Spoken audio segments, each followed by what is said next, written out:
Como é que é, pessoal? Estamos aí. Hoje vamos pegar aqui outra obra clássica, uma obra incontornável da literatura portuguesa, Tabacaria, um poema de Álvares de Campos, o heterónimo Fernando Pessoa, como todos sabem. Para mim, gênio maior da literatura portuguesa e mundial mesmo. Vou dar aqui um bocadinho a minha interpretação de certas cenas, claro que haverá muitas diferentes. Acho que toda a gente arranja pelo menos partes do poema com que dê para se identificarem, porque ele aborda aqui muita coisa diferente. Aqui vamos começar aqui, por exemplo, esta frase, eu vejo esta frase em muitos sítios, sempre tirada do contexto, ou quase sempre, tipo, tenho em mim todos os sonhos do mundo.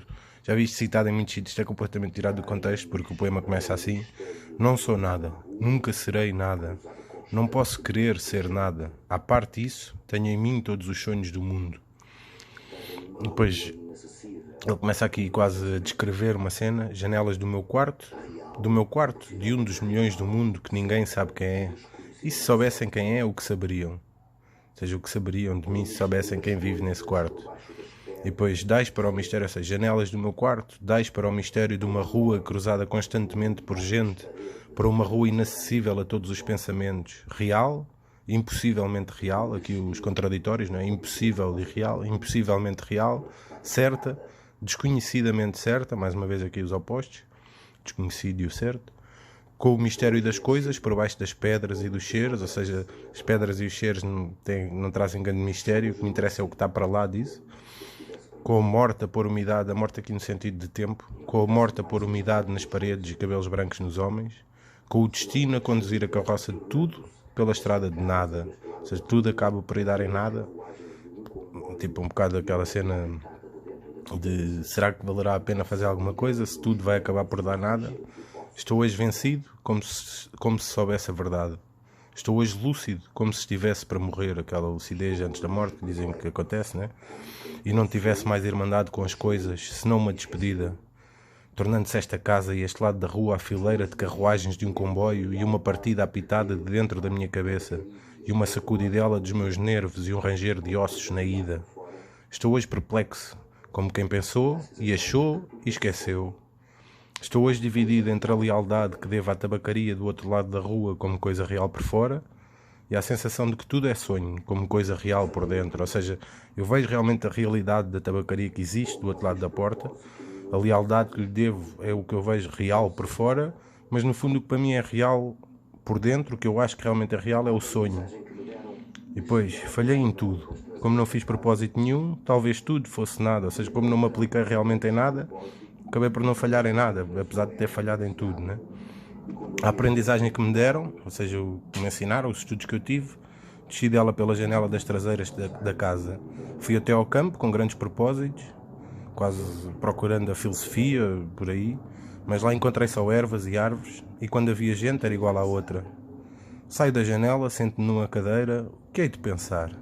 Que sei eu do que serei, eu que não sei o que sou? Ser o que penso? Mas penso em tanta coisa, e há tantos que pensam ser a mesma coisa que não pode haver tantos. Gênio? Neste momento 100.000 cérebros concebem em sonhos gênios como eu, e a história não marcará, quem sabe, nenhum. Nem haverá-se num estrume de tanta conquistas futuras. Não, não creio em mim. Ou seja, mesmo que eu seja marcante, que seja realmente um gênio, o futuro apagar-me-á. Tipo essa ideia do tudo é vão, tudo desaparece, tudo é perene. Apesar de que, no caso dele, ficará para sempre. Pois em todos os manicômios há doidos malucos com tantas certezas. Eu que não tenho nenhuma certeza, sou mais certo ou menos certo? Não, nem em mim. Aqui ainda na ideia do não creio em mim. Não creio em nada, nem em mim. Enquanto as mansardas, e não mansardas é tipo uma mansão, enquanto as mansardas e não mansardas do mundo não estão nesta hora, génios para si mesmos sonhando.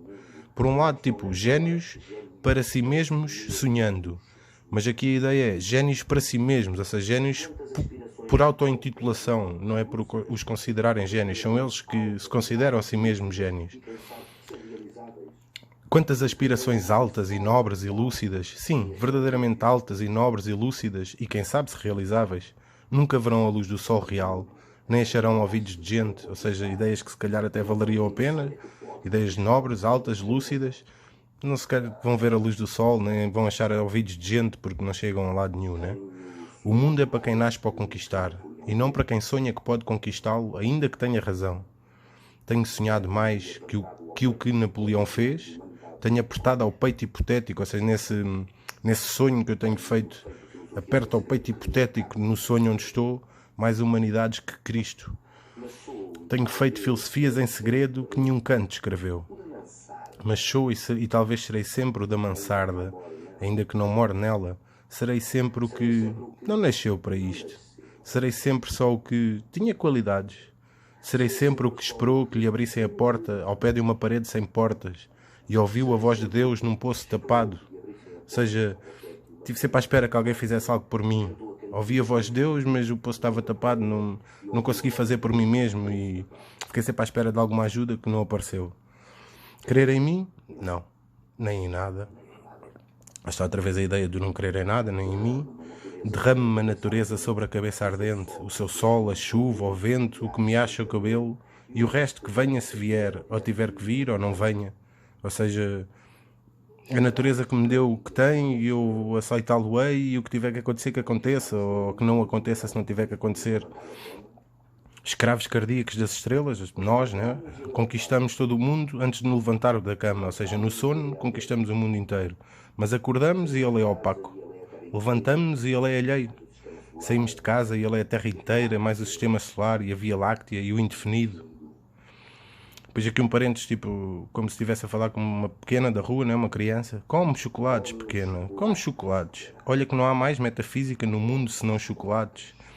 Aqui eu julgo que é quase aquela inveja do banal, de quem não se apercebe do mais profundo.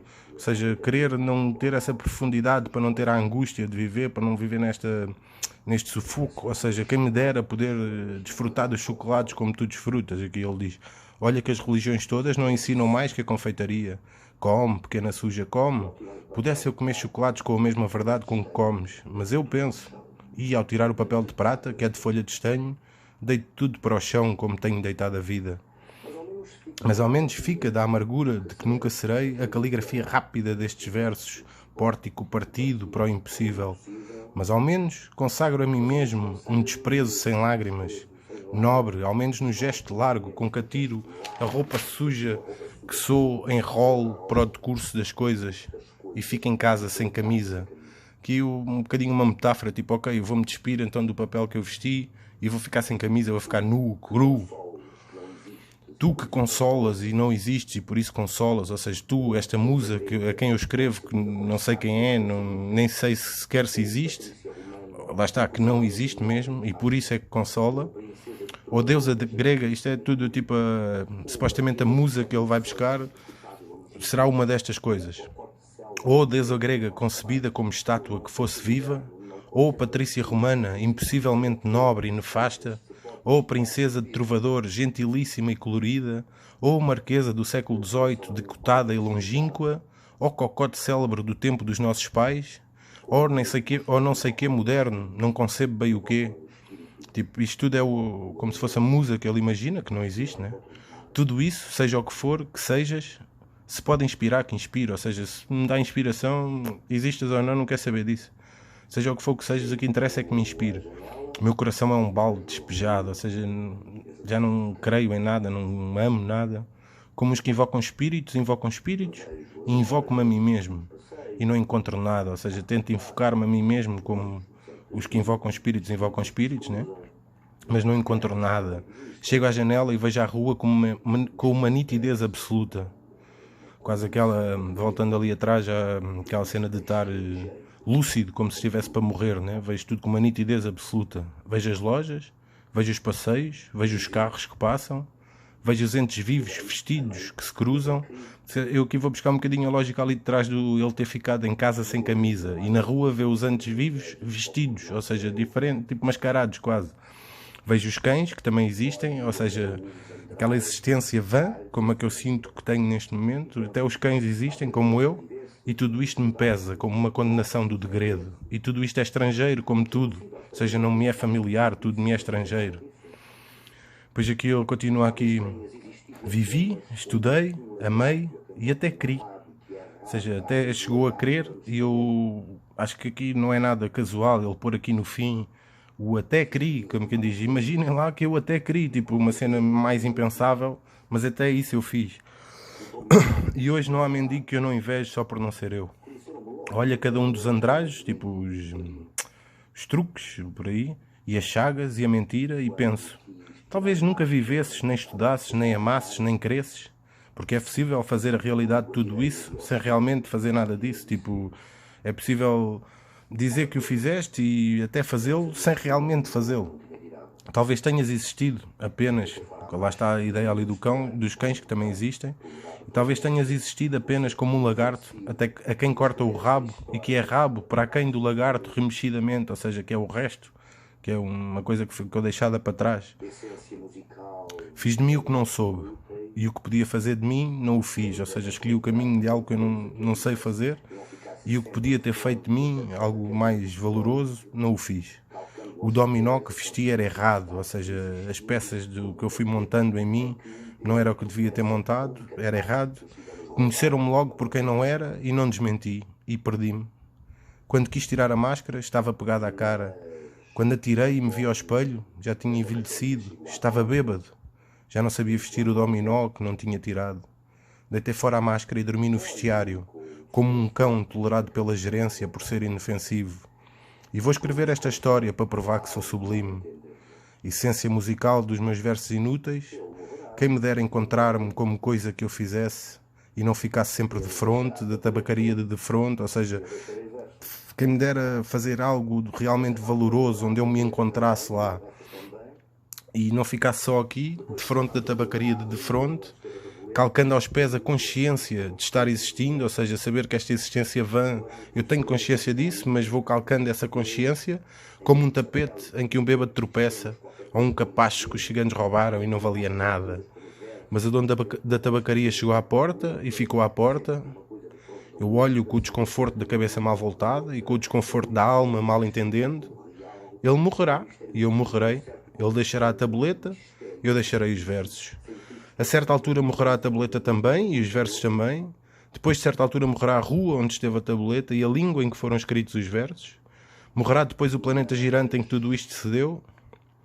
Em outros satélites de outros sistemas, qualquer coisa como gente continuará fazendo coisas como versos e vivendo por baixo de coisas como tabuletas. Sempre uma coisa de fronte da outra, sempre uma coisa tão inútil como a outra, sempre o impossível tão estúpido como o real, sempre o mistério do fundo tão certo como o sono de mistério da superfície, ou seja, o mistério do profundo, do fundo, é tão certo como o sono de mistério da superfície, como a superfície não tem mistério nenhum, não é? Sempre isto, ou sempre outra coisa, ou nem uma coisa nem a outra, acaba por englobar aqui tudo, não é? Ou uma coisa, ou outra, ou nem uma coisa nem a outra. Mas um homem entrou na tabacaria para comprar tabaco e a realidade plausível caiu de repente em cima de mim, ou seja, quase despertei dos pensamentos que estou a ter para a realidade. Se me ergo enérgico, convencido, humano, e vou tensionar a escrever estes versos sem que diga o contrário. Acendo um cigarro ao pensar em escrevê-los e saborei no cigarro a libertação de todos os pensamentos. Sigo o fumo como uma rota própria e gozo num momento sensitivo e competente a libertação de todas as especulações e a consciência de que a metafísica é uma consequência de estar mal disposto. A metafísica é o que está para lá do físico, do palpável.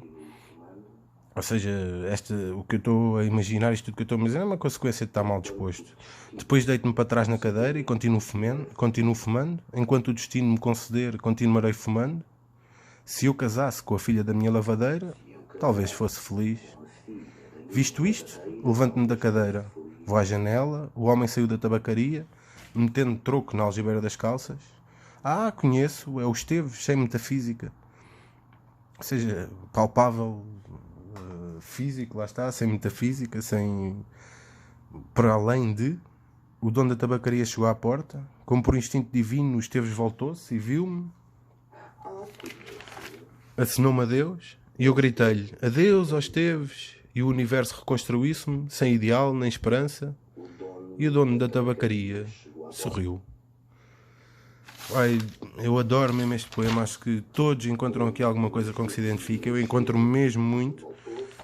Ai, a Fernando Pessoa, não há mais palavras, é um gênio, para mim, o maior gênio da literatura de sempre, e fica aí a minha interpretação de algumas partes. Sigam no YouTube, Deus Paisana, não digam a ninguém, digam a toda a gente, mano.